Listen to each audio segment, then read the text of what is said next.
Welcome to the Business Spotlight Series. My name is Scott Lawson, certified business coach with Action Coach of Coastal Bend in South Texas, and I'll be your host today.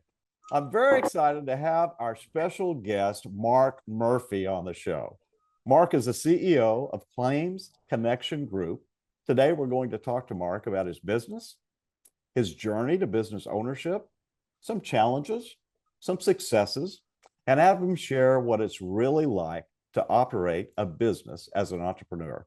If this is your first time on the channel, be sure to like and subscribe so you get notifications when we publish new content. Well, Mark, welcome to the show.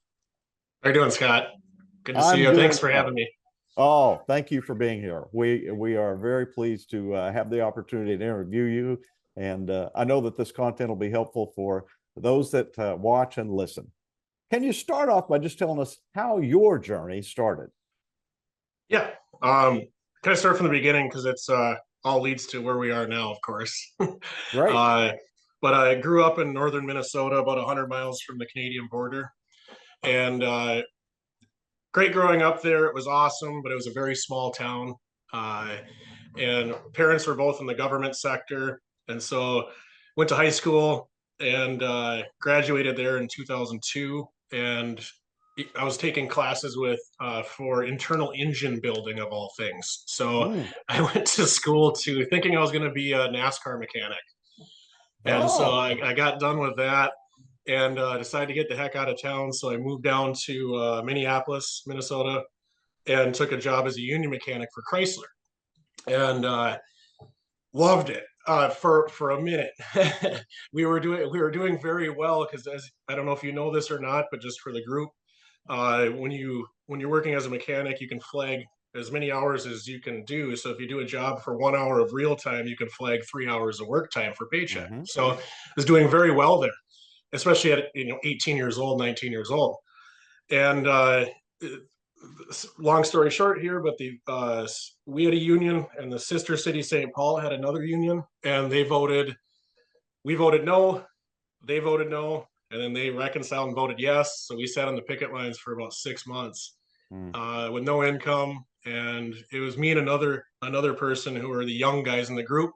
The rest of the mechanics were all long in the tooth, been around for 30, 40 years. And one of them came up to me. His name's Ray. I'll never forget him because this is one of those life-changing moments. And he said, Mark, get out of this business. Like, do it now. Wow. And so one of my good friends from high school happened to be working in the Twin Cities area, hanging gutters for a construction company, and ran into him at a social gathering. He said, Mark, I'm making a bunch of money doing this. I said, really? I said, what does it entail? Like, well, climbing ladders is two people in a truck and you get paid by the foot. Like, well, how many feet can you do a day? How much do you get paid a day, right? Mm-hmm. And he said that to me like, that sounds like a plan. I'm just sitting here on the picket lines, basically. So I said, all right, packed up my stuff, jumped into that. And Mm-hmm. so we got into that. Him and I were running a truck. Uh, I got up to snuff pretty quick, got my own truck, and we were killing it and making really good money doing that. It kind of showed us how to be an owner operator, even though we were employees, but we had to keep track of our own records, our own footage, every job, the material, and everything else. That kind of baptized us, so to speak, or me, on how to actually keep track of what you're doing and not just taking orders, right? And so kind of switching from the employee mindset to management level, so to speak, right? And understand the business. Just it's not just hanging gutters; it's all the above. So while that was happening, this is a storm damage company. So hail damage was a big deal, especially in the Minnesota market. And so it happened to, we got hit, and this was back in '06 through '08 ish. And we got hit every year multiple times. So it was a very boom business, even during a bad economy. So what I saw the salesmen come in with their big commission checks, which were a lot bigger than my gutter checks. And so I ran into, but one of the owners, I asked him, I said, hey, can you train me how to sell? Like, I'd really like to do that. And so they had their standard sales meetings and everything else. And he said, Mark, I'm more than willing to do that, but we need you hanging gutters because we're so busy. He goes, how about this? I'll meet you at 5 o'clock every morning at the office. and train you personally. And so he did. And So you're still putting in your regular work day, but you're yeah, getting some mentoring early in the morning. Oh, yes, sir. So, and this is a very for him too was a big deal. I didn't really realize it until later on, but he was driving 45 miles at 5 o'clock in the morning to meet me mm, and sit down with for an hour, and then I'd go load the truck and go to work. And so, as that was happening, and this is a really unique deal. This is where it became a mentor situation more so than a business coach information, which they both coincide, but this was interesting because it was a good test for him to see if I would do that. Number hmm one, because I knew he'd do it. And one of his famous quotes was, "If you give me one step forward, I'll give you 10 back." And he definitely did that for me. And so as that was happening, the training is going on. It was a lot of personal development. I was thinking, hey, it's going to be sales tactics. It's going to be, you know, all these different procedures, learn the products, all the above, which it did include that. But a good majority of it was just personal building, right? wow. And how we started that, and this you know this, I'm sure, but the Anthony Robbins Get the Edge. hmm I've done that no less than 30 times over the years, right?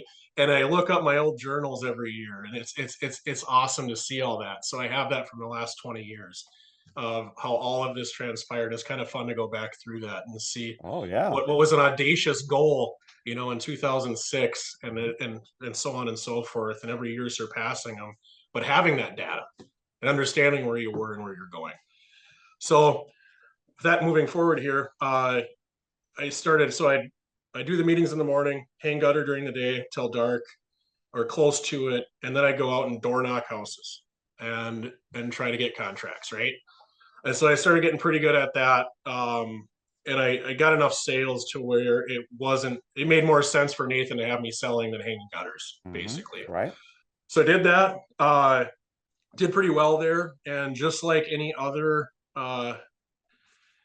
mentoree, I took all that information and left the company. So, Mm, which is a story as old as time in the construction world for sure. And so I moved on to another company briefly and decided, you know, I want to get more of my head around this business, like not just the construction side, not just the policyholder side or the vendor side, cleanup side, all the above, and get a view from the insurance side. So I went and got my adjuster's license. And I had to get my Minnesota license first, and then down in Texas. Everybody goes to Texas to be adjusters because you get 32 states. It's a lot easier to do 32 in oh, one test than it is to do one in Minnesota, right? So I got that, and they immediately got dispatched working under State Farm for McAllen, Texas. They had a huge hailstorm back in 2000. It was like 2009 or 10. So I ran a couple hurricanes, big hailstorms, all that in the Gulf Coast area. Made a lot of money doing that. I was young, and I went back to Minnesota, and I was thinking of taking a year off. This is like 2011, 12 ish, and told one of my good buddies, it's like, Mark, this company I'm working for, the three states are they're doing really well. You know, I'd love to have you talk to the owner. I said, Joe, I don't want to. It's like I made enough money. I think I'm going to sit here and kind of regroup. And he talked me into it. So of course I go in there and I talk with the owner. And this is something new to me, but what they had was they needed an estimator. And so in our world, what happens is the initial claim summary. If your house gets hit by hail, let's just call it. The initial estimate's 10,000. Then there's a supplementing process similar to healthcare or anything else or auto bodies. So there's a position in that world for estimating to where you can get paid off. The initial paperwork's 10,000. You bring it to 20,000. You get paid a percentage of the increase. mm, So I negotiated a percentage of the increase with the owner of that company. And so he said, okay, that's fair to me. Here's 350 files from Omaha that we haven't touched since June. This is in August. And Minnesota got whacked too. So we had another 400 or 500 claims, and I was the only estimator. I supplemented all those files. I kind of came up with my own system since I was new into that world. It was kind of a new position in that time period. And so I ran through all those files. I ended up supplementing more volume than they sold. So for 20 salesmen, one person in an office was producing more income by supplementing than what they sold gross. Wow. So that was good for me, right? I'm like, man, I came up with a system here. I can run through these files. I'm killing it. And so then what happens? The owner comes in and he tries to negotiate me into a salary and 0.0001% of whatever I supplement. And at that time, I just met my now wife, and we're living in a condo.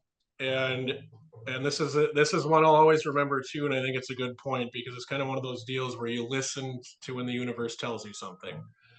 And I couldn't sleep because my mind was running about this. And the worst part was, this is before remote working was a thing. Is I'd have to drive in the snow in Minnesota an hour and a half each way to the office, and it was miserable when I could do all my work from home. So I'm thinking about all these things, and it's 2 a.m. in the morning. I'm like, I can't sleep. I gotta quit this job. I'm gonna be done. So I hop in my truck, and Tom Petty, "Don't Come Around Here No More" came on the radio. So I drove to that office and packed up all my stuff and headed back to the condo with no immediate plan. I did have some things. You were just following Tom Petty's advice. That's all. That's it. Tom Petty said go, so I went. No plan. and some life changes about to happen. Okay. Yep. This sounds like uncomfortable territory. It was very uncomfortable. And this is, I had some money in the bank, but it was wife wanted, or not wife, but girlfriend at that time. Mm-hmm. We were going to move forward, buy a house, all the things that you do. And right. I said, all right, I said, this estimating supplementing is pretty viable. And I told my wife this at that time in like 2011 or 12. I said, I feel like this industry is going to take off, because at that time it was just the one guy in a basement or an employee that's underpaid. And when you obviously want to pay on commission in that type of environment, so they produce more, right, and do better and supplement more instead of just paying a salary, because it is an incentive based type of business. And so Denver always gets hit. So I hopped on a plane to Denver without a plan, got a hotel for a week, and started door knocking, and with some help from my local supplier in Minneapolis, got some connections with the local supplier there. And so I just sat in on their seminars in the spring before they ramp up for the summer. And this is what I do. This is what I do. Never really got like a locked in deal. And I ended up, I'm like, all right, I'm just going to find the biggest company in Denver. And so I Googled it, and I door knocked them and talked to them and started conversations. Well, what I didn't realize is they're one of the largest contractors on the retail side in the Denver area, and they're licensed in every state west of Colorado. So they're a big contractor, and I did not understand the scope of that. And so they said, yeah, we're entertaining. We want you to meet with our owner. I said, okay. So we had a big boardroom, mind you, I was 29 at the time. And so I'm sitting in this boardroom, an owner walks in, big cufflinks, all the things, intimidating as all get out, right? And he goes, Mark, I was watching they had a camera on. He said, I was watching everything that you presented. He goes, I just want you to know this. The first thing he said, and he goes, how old are you? And he goes, all right. So I said, I'm 29. I'll be 30 next year. And he goes, okay. He goes, number one, we're going to use your services. We're going to start a storm division, and we'll allocate some people over and start a storm division with your company. Now, let me get this straight. This is the very first time you visited. You only came there as a. No, I came once, and so I came on it was like a Tuesday, and then they reset the meeting for the owner on a Thursday or Friday while I was there. Oh, I see. Okay. Yeah. Okay. Yeah. So the word got out, right? And then he came in on the Thursday or Friday, whatever it was. I see. And so that was like an actual, proper meeting, right?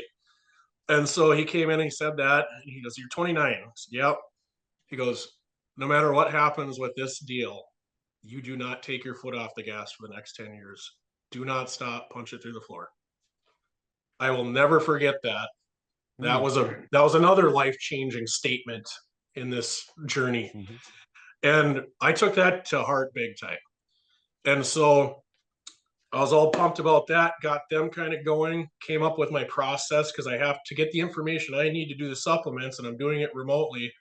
I have to train the reps on what I need for information. Mm-hmm. So I came back and started doing that, and then I started building up my infrastructure in Minneapolis or Minnesota market. And this is kind of where I talked about the guy in the basement, the one man supplementer, right? Which was kind of the standard deal then.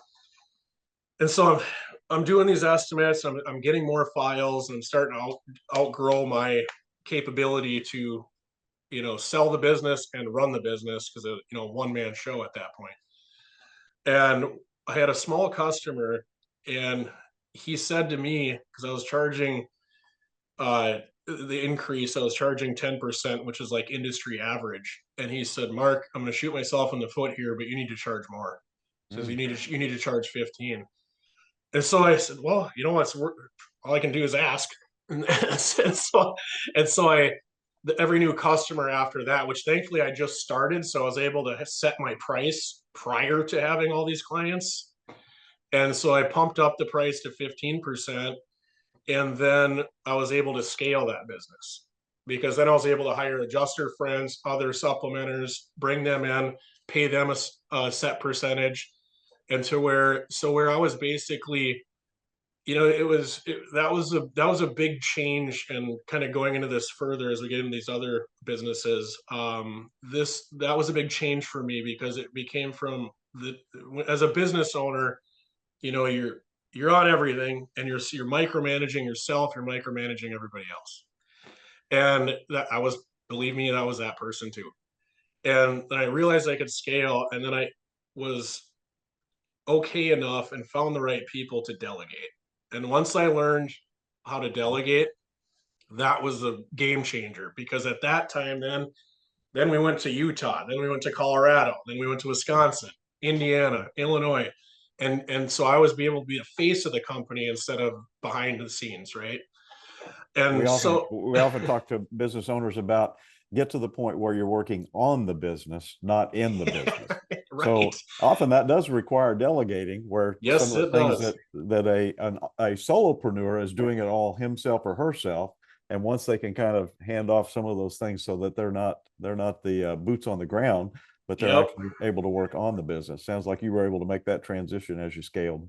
Yep. And it worked out well. That was kicking. This is like 2013 to 2015.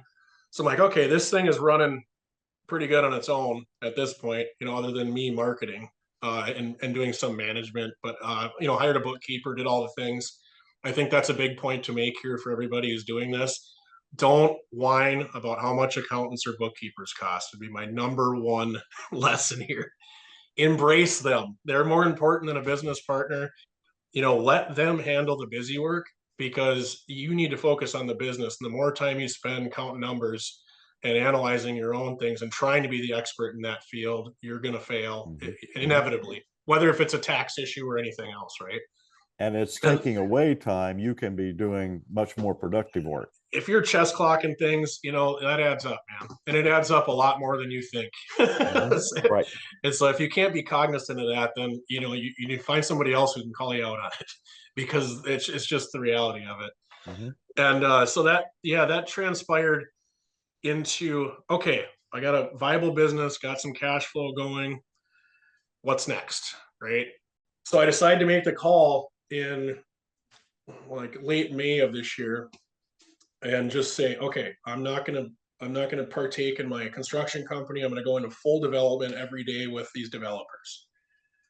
So I signed the contract with the developers to pay them X amount of funds over these phases. And me and my team spent, on average, 6 to 10 hours a day with the developers, basically all summer. And so word started getting out. IBM rolled out a bunch of new tech. They said if I would have reached out to them 2 months prior, their technology would not have been able to support this new company. So they kind of waited until the new technology rolled out, knowing what we needed.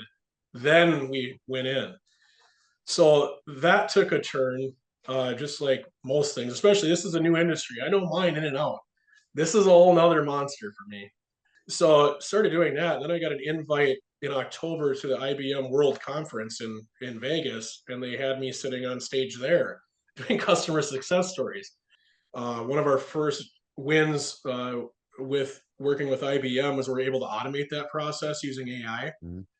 And so we're able to, under one user, so my average estimator could do 6 to 8 a day. I can now per user do 288 a day. Oh. So that was a huge win on top of a huge cost savings for me, right? Mm-hmm. I can keep Mm-hmm. my core group. I don't have to hire from without, and I can set up a separate call center. Uh, just have my supplementers focus on what they're good at, and that's supplementing, not data, right? Okay. So that's kind of what we're trying to do here with this business is automate everything that we can, Mm-hmm. and keep it trackable and transparent. Unless they get a call 24 hours when the crew shows up or whatever it is, like it's they don't know what's happening. So our big point, and that's why we built out our own software, was to have a dashboard for the agents, brokers, vendors, crew, everybody, and everybody sees the exact same information where everybody's at immediately. Fully transparent, trackable, recorded, AI is incorporated, all the above. So we're building out this this solution. But again, to my point earlier, don't have any customers. So as this whole IBM deal developed, I was in contact with that broker that I initially talked to, right? And so over the winter, they knew I was working on it. I said, I threw out the idea of testing in a couple markets, and Mm-hmm. the main management said, "We love what he's doing.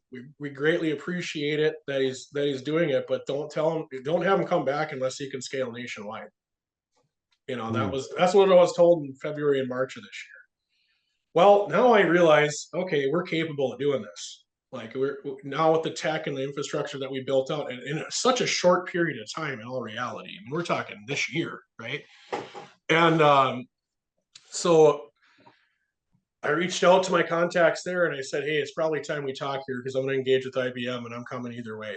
You're going to be using us whether it's through the carriers or you, because Oh. and basically I said, you know what, Mark, can you get up to Denver? So yeah, so I flew up there, brought IBM with me, and we sat down and had a big meeting.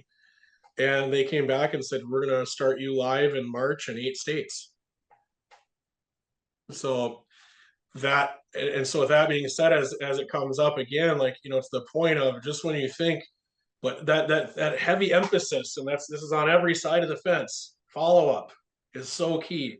Mm-hmm. Right. Not obnoxious follow up, but follow up if you have some news, right? Mm-hmm. Right. Right. It's something new or Yeah. something else, right? Yeah. Uh, so that's kind of where we're sitting at currently. A lot of this is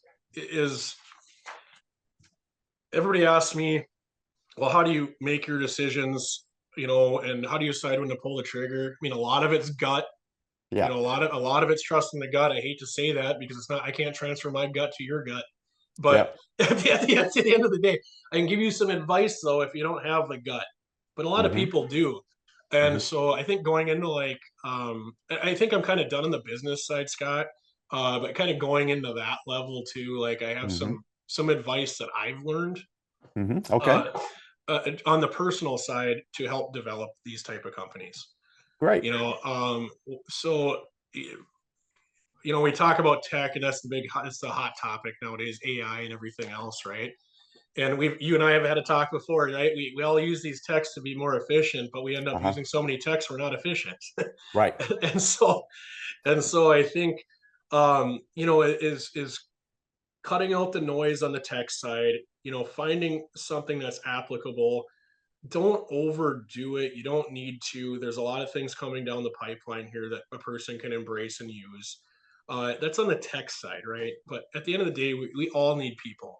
We all need to have the Mm-hmm. people to help us. What are you thinking about? I said, I'm just thinking about the gravity of what we're doing obviously with the AI too, but even as a company, because we're reducing a lot of workforce, right? Potentially.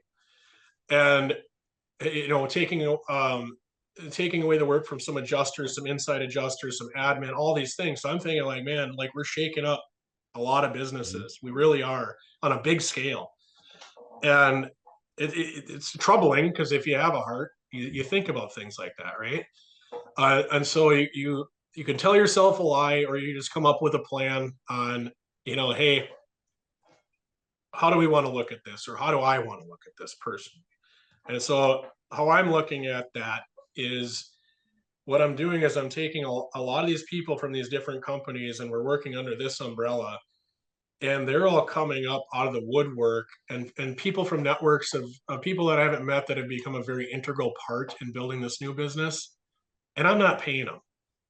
It's become a purpose, which is what Mhm. it is for me and has been. I mean, in all reality, I could have popped up 2 construction companies down here, saved my money that I've spent, and been fine, you know. Mhm. And but for me, the purpose is to fix this broken industry, which is the insurance industry, especially on the property side. I know in the news there's been the healthcare thing going on and all of Mhm. that. There's a lot, and it's I don't agree with that, obviously, but I do think that it's what does that mean though? When things like that happen, like there is the policy holder, and I'm a policy holder. You're a policy holder. We both have Right. health care. We both own properties. You Yep. know, we're also the ones under the they're changing coverages, all these things. So like, all right, you know let's repurpose, bring people together, let's swing the pendulum back as much as we possibly can doing this, and hopefully right the ship slightly, or at least get it to stop moving the way it's moving. So that's the reason we're doing what we're doing. And this kind of goes down to that point, but one of the tricks I use is I write myself a secret check. I'm coming up here in about 11 days. The secret book, right? They also have a secret check, so it's a check to yourself. And so I write that every January 1st to myself for December 31st of what my financial goal, what I I see. anticipate. Yeah. And so when people come into my office, it's 18 years of those. They're posted on the wall in your office. Yeah. And underneath my rearview mirror in my truck and in my bathroom mirror. So as of January 1st, 2025, you're going to have a check on the wall that is your goal for the end of 2025. Yep. And you've got all of the others that you have done for previous years up on the wall too. I can keep going if you want, but yeah, there's a few of them. That's great. Like I said, I work out every day, but I'm not trying to bodybuild or anything. I'm just trying to stay healthy. Right. So I mean, I do blood work once a month. I switch up my supplements, all the things, right? Because I want to feel perfect every day. But you Mhm. don't feel perfect every day if you don't, be as close to perfect as you can every day, as Mhm. far as your health is concerned. So that's kind of Scott in a nutshell. I know it's second nature. I mean, like they always say, to make the first million's tough, but to add commas after that's pretty easy. And Right. that's Right. and that's really what it is, right? It Once is. you understand how to make this thing work, they're Yep. all very similar. You know, That's right. it's all people and purpose and goals, and Mhm. and that's what it is. And but the big thing is though is we can read all the books, and believe me, I've read and done them all, and I've gone to all these seminars and all these things as well. But if you don't take action, you're never going to go anywhere. This has been Business Spotlight Series with Scott Lawson from Action Coach of Coastal Bend and Mark Murphy of Claims Connection Group. Please be sure to like and subscribe so you can continue to see great content. Thank you for watching or listening. Bye for now, and let's go. Let's grow. Thanks, Scott.